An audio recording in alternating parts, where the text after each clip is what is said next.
If you want to work for a large bureaucratic organization of the US government, you can skip the rest of this video. It's not really applicable to you. Large corporations and the US government, they care more about what you look like on paper versus the value you bring to the organization. They're simply looking for check marks in a box, like, do you have a degree? Check. Do you have this? Check. They don't really care about you as a person or what you bring to the organization. If you're clear on what you want to do, if you know you want to go into cybersecurity, then spending 4 years on a college degree is a waste of your time and your money. You can learn everything you need to know for free on the internet. Or if you want to go to college, you can spend 4 years learning a bunch of stuff that is irrelevant to you and your career path. I mean, do you really need to know political science, history, art appreciation, all these core classes? Are they really going to help you with a cybersecurity career? I realize the idea is to make you well-rounded, but with cybersecurity, and if you know the direction you want to go, specialized knowledge is often more important than well-rounded. It's also possible to be so well-rounded you have no point. You may be thinking, well, what about the skills gap, the skills shortage? I've heard there's going to be 3 gazillion cybersecurity job openings by 2025. Whatever. A lot of that is a bunch of BS. The reason we have the skills gap is antiquated hiring procedures. Those large corporations, the government, they want to hire people that have a degree, have experience, and have certifications. And they want to hire people with those 3 criteria for entry-level positions. I mean, if you're going to look at logs in a security operations center or a SOC, do you really need a degree? No. Do you really need experience? No. Somebody can teach you what to do. Do you really need a certification? Not really. It is preferable, but you don't really need it. But we're adhering to this standard that we have to have all these criteria, which is why we have this shortage, because we don't have enough people that meet all 3 of those criteria for an entry-level cybersecurity position. But what's going to happen is employers will start shifting their hiring procedures and looking at what value people bring to the organization versus checking those check boxes. Some of you may be wondering, well, the only reason I'm talking about that degrees don't matter is because I don't have a degree myself. That's not true. I have a bachelor's degree, a master's degree, and actually started a PhD, but I'm an ABD, as they say, all but dissertation.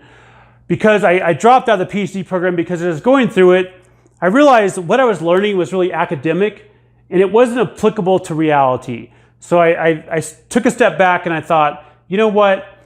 This is not serving me in my career. It may look good on paper. It may look cool to be called a doctor, all this other garbage. But the reality was the stuff I was learning was not really applicable to cybersecurity and the path I was on. Also, with my bachelor's and master's degree, I probably used less than 5% of what I learned. And I spent 4 years on a bachelor's and 2.5 years on a master's. So to only use 5% of that is not a good investment of my time to get those degrees. There's 4 areas I like to focus on why skipping a cybersecurity degree is good for your career and your pocketbook. Reason number 1, or the first area, is time. If you want to get a bachelor's degree, it takes you roughly 4 years. Imagine rather than spending those 4 years going to college and learning the core, subjects like political science, art appreciation, all that garbage. Imagine if you started out on year 1 with your career in cybersecurity. At the end of those 4 years, how much money would you be making versus how much money you owe a university or a college? So time is the first thing. The second one is money. According to US News, the average 4-year degree costs around $80,000. That's quite a bit of money.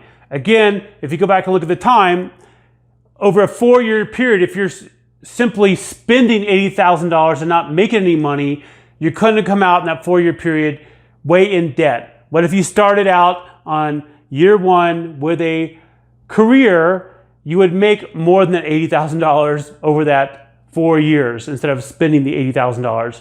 Also, let's just assume the $80,000 is a expensive college degree. Let's cut that in half so it's $40,000 or $10,000 a year.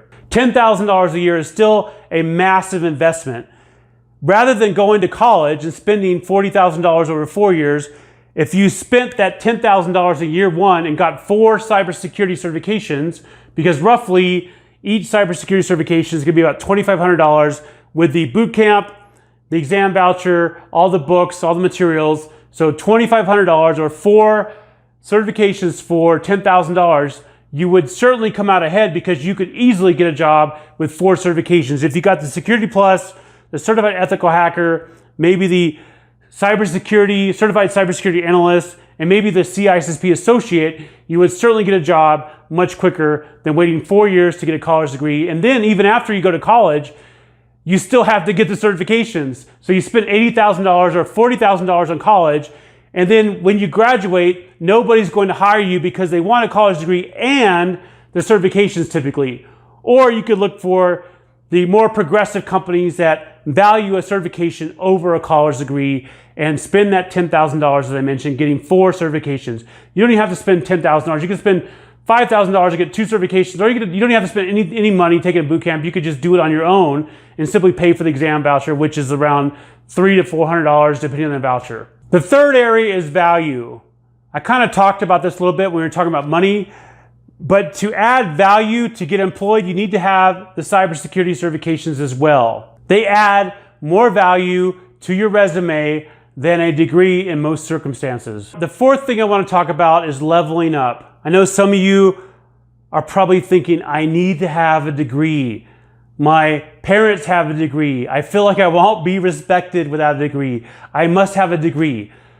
So to level up and get that degree, and I think it's a great idea if you have that ambition, once you get your foot in the door and start a career, a lot of employers offer tuition assistance. So the money is not all yours that you're spending towards the degree. Some of it's your employer's money. So maybe consider that. Also, it's beneficial if you're working in an industry that when you take a class, you can see the gap a lot clearer than taking this class by itself because you're going to school full time. And then when you get into the career field, you wonder like, wait a minute, it doesn't quite work like academia. Having the experience, then taking the class is very useful versus the other way around. My intention with this video is to illuminate some of the different areas you may not have considered. Is it really worth spending 4 years of your life and going into massive debt when there's possibly an alternative where you can start making money almost immediately with a little bit of investment versus a big investment for college?